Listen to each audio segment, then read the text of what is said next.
পর্বতের ওপারে ঝকঝকে তুষারের মধ্যে অবস্থিত একটি রাজ্যে বাস করতেন রাজকন্যা পায়েল, যাকে সবাই তুষারের রাজকন্যা বলে ডাক। পায়েল সাধারণ রাজকন্যা ছিলেন না, শীতের সাথে তার এক রহস্যময় সম্পর্ক ছিল।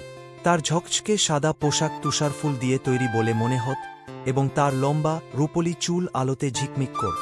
যেখানে তিনি হাঁটতেন সেখানে ক্ষুদ্র তুষার ফুল ঝরে পড়ত, আর তার চারপাশের বাতাসে ঠান্ডার ঝিলিক ফুটে উঠ। পায়েল তার বরফে ঢাকা রাজ্য, ফ্রস্টভেল রাজ্য, খুব ভালোবাসতেন, যেখানে সবকিছু তুষার আর বরফে মিশে জল কর।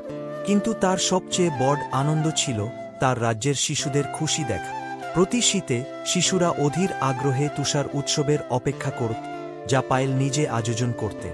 এই উৎসবে পায়েল তার জাদু ব্যবহার করে ঝকঝকে বরফের ভাস্কর্য, জাদুকরী তুষার মানব এবং রংধনুর রঙে ঝলমল করা তুষার ফুল তৈরি করতে। কিন্তু এক শীতে অদ্ভুত কিছু ঘট। তুষার পড়া বন্ধ হয়ে গেল এবং রাজ্যটা উষ্ণ হতে শুরু করল। ফ্রস্টভেলের মানুষজন খুব চিন্তিত হয়ে পড়ল। যদি তুষার গলে যায় তাহলে তাদের রাজ্য তার জাদু হারাবে এবং তুষার উৎসব আর হবে না। পায়েল তার রাজ্যকে রক্ষা করতে এবং তুষার ফিরিয়ে আনতে দৃঢ় প্রতিজ্ঞ হলেন।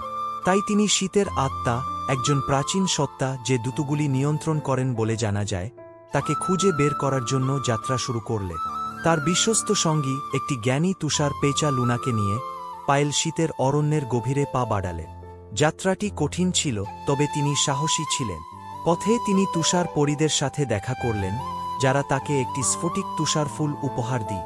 এটি তোমাকে পথ দেখাবে, তারা বলল, এবং সেই স্ফটিকটি আলতো করে জলঝল করল, অন্ধকার অরণ্যে পথ আলোকিত কর। অবশেষে পায়েল জমে যাওয়া ঝর্ণার কাছে পৌঁছালেন, যেখানে শীতের আত্মা বাস করতে। শীতের আত্মা ছিলেন বরফ ও তুষার দিয়ে তৈরি এক বিশাল অলৌকিক আকার।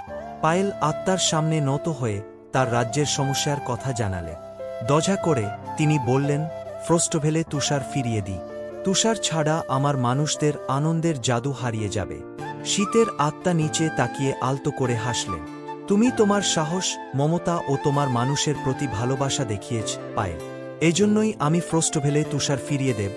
বরফের হাতের একটি ইশারায় আত্মা আকাশে অসংখ্য তুষার ফুল ছড়িয়ে দিলেন, যা বাতাসে ভেসে যেতে লাগল আর ঝকঝকে তুষারে ভরে উঠ।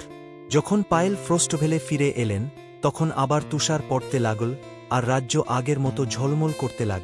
শিশুরা তুষারে আনন্দে নাচতে লাগল, আর পায়েলের হৃদয়ে খুশিতে ভরে উঠ। সেদিন রাতেই তুষার উৎসব অনুষ্ঠিত হল, আগের চেয়ে অনেক বেশি জাদুকরী, রঙিন তুষার ফুল আর মায়াবী বরফের ভাস্কর্যে সারা রাজ্য আলোকিত হয়ে উঠ। সেই দিন থেকে রাজকন্যা পায়েল শুধু তুষারের রাজকন্যা হিসেবেই নয়, ফ্রস্টভেলের অভিভাবক হিসেবেও পরিচিত হলেন।